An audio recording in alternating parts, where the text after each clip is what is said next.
Imana yavuganye nanjye, ikibazo cyawe igiye kukirandurana n'imizi kugira ngo kitazongera gushibuka. Ndagira ngo utangarize wowe uri hano, ahantu wataye baba kuri uriya musozi wasebeyeho, ube ukiwibuka, ugiye kongera uhanyure ufite ibimenyetso n'ibihamya by'uko Imana igutabara. Ugiye guhagarara ushime kubera Imana igukoreye ubukwe nawe.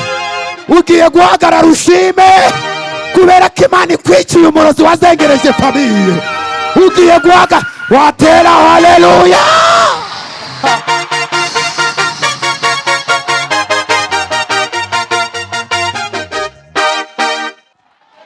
Habiri Uwiteka, tumeze oya tumeze nk'iki.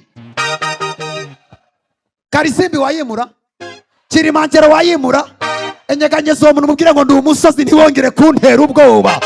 Isobanukirwe munyeganyeze, mubwire ngo ndi umusozi nta kizabasha kumpungabanya.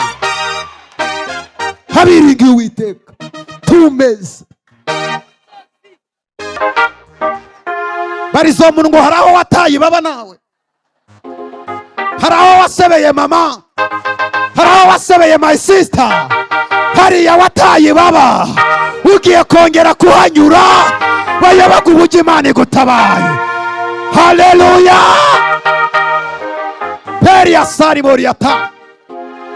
Umva, umaze igihe kinini nta bantu bagupostinga kuri sitati kubera ko ntacyo babona ufite. Bagiye kugupostinga, bamwe babeshye ko mwiganye, abandi bavuge ngo turaziranye, bitewe Imana igiye kugutabara. Ngira umuntu muri kumwe ngo abatarampostinze Imana igiye kuntabara nibo bazampostinga. Ndi umugabo wo kubihamya. Hari igihe abantu bakujugunya bakakwirengagiza bakanakwibagirwa. Kubera iki? Iyo umuntu atinze mu butayu abantu bose bamuvuga uko babyumva. Hari ikigeragezo kiza kikaza gifite umuvuduko nk'imodoka yacitse feri. Ngira uwo muntu muri ko ngo abakubwira ko bagukunda, nuhura n'ikigeragezo nibwo uzabamenya neza. Kugira abantu badukunda turi mu ndibutsa buri muntu wese uri hano, umuntu ukize biroroshe kumukunda, ariko umuntu ukenye biragoye kumukunda.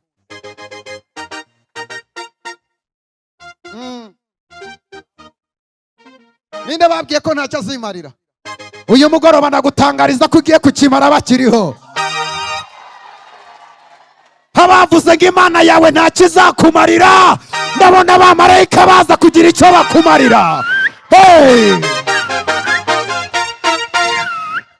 Hamani baramubeshe, yagambaniye Morodekayi, agambanira umugabo wasenze. Reka nkubwire abantu batatu uzitondera. Icyambere, uzitondera umwana muto.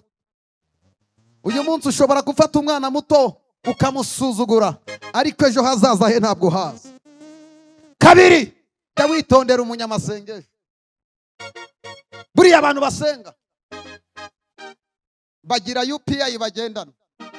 Abantu basenga tubitsa amabanga abandi batazi. Abantu basenga bamenya ibizabeshyo bari uyu munsi. Abantu basenga tugenda nibanga abandi batazi. Papa, dufite ibyo turusha abantu. Abantu dusenga, umurozi ararahira akavuga ati ndakurahiye uzakora mariage ntakiriho. Twasenga Imana iti utegura itariki y'ubukwe ni kumwe na bantu basenga. Ngira umuntu muri ko ngo niba usenga ntukike intege. Bantu dusenga dufite amakuru abandi batagira. Umupfumu arakubwira ati umugabo baramuroze ntabwo azagaruka. Twasenga agatangira ati ngewe ubwanjye icyo niyemeje nuko uzabana nawe tukabana neza. Haleluya!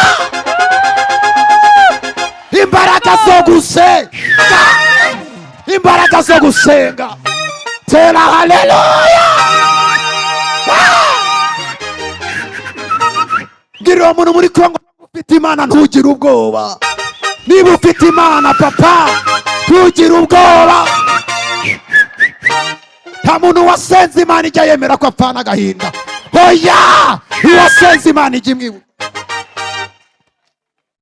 Umuntu muri kumwe ngo ntucogore, upfa kuba waravuganye n'Imana. Wicika intege, ibyo yavuze no kubikora izabikora. Zatanga ingabo nyinshi zipfe kubwa, nzaruza abami kugira ngo ukenye. Muri Kigali nta UPI idafite uyibaruzweho, nta n'inzu udafite uyiriho, nta n'umusore Kigali udafite umufiyanse, nta n'umukobwa badatereta. Ibintu Imana igiye gukora, igiye gufata abantu barangaye bakureho umugisha, ikuzanira umugisha wawe. Zakenyuruza papa abami kugira ngo none yakwemereye inzu muri uyu mujyi wa Kigali, kandi nta kibanza kidafite ukibarizweho UPI. None bizagenda ute? Hari umuntu umva gatoya, hari umuntu Imana izana bagateza cyamunara akajya Icyangugu, wowe ukamugurira ugaturaho Imana yavuganye na. Abakobwa bari singo muzamura ibiganza, abasore muri singo muzamura ibiganza.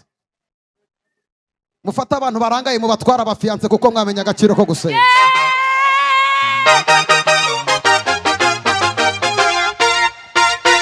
Zakenyuruza abami kugira ngo ukenye. Umva rero ikosa Hamani yakoze, agambanira umuntu usenga. Anabwira Esther ijambo rimwe, aramubwira ngo nkubwire ugenda uvuganire Abayuda ngo ariko naho utabikora nta kizabuza. Abayuda kugira gute? Mbwira uwo muntu muri Kongo, wanshyigikira utanshyigikira nta kizabuza icyo Imana yamvuzeho kungeraho. Unshyigikire cyangwa ubireke, nubikora Imana izaguha umugisha, ariko nutanabikora izabishakira inzira.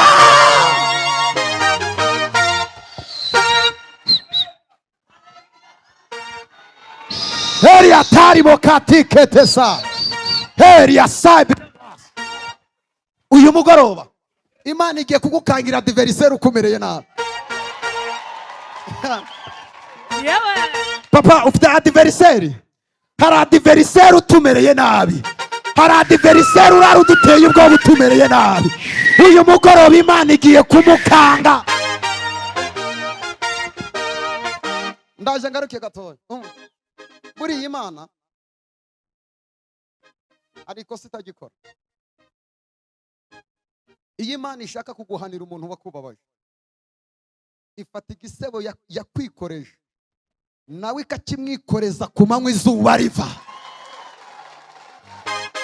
Ikimwikoreza ku manywa izuba riva.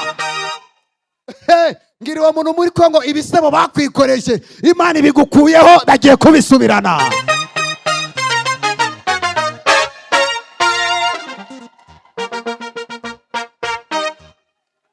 Niba hari ikintu kiryoha, niba hari ikintu kiryoha kikababaza umwanzi wawe, nukugirira icyubahiro mu maso ye ntacyo yagikora. Uyu mugoroba ngiye guhamagara inyenyeri yawe.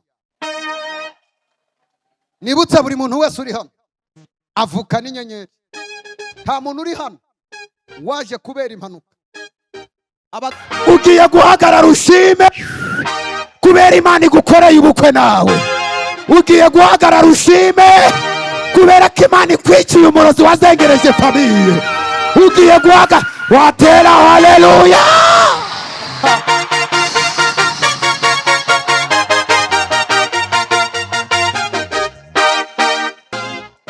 Ntabwo turiho kubera impanuka, oya turiho kubera umugambi.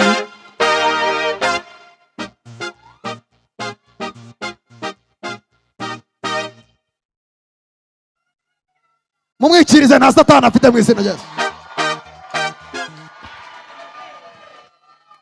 umva ikintu Imana imbwiye kuva uyu munsi, kuva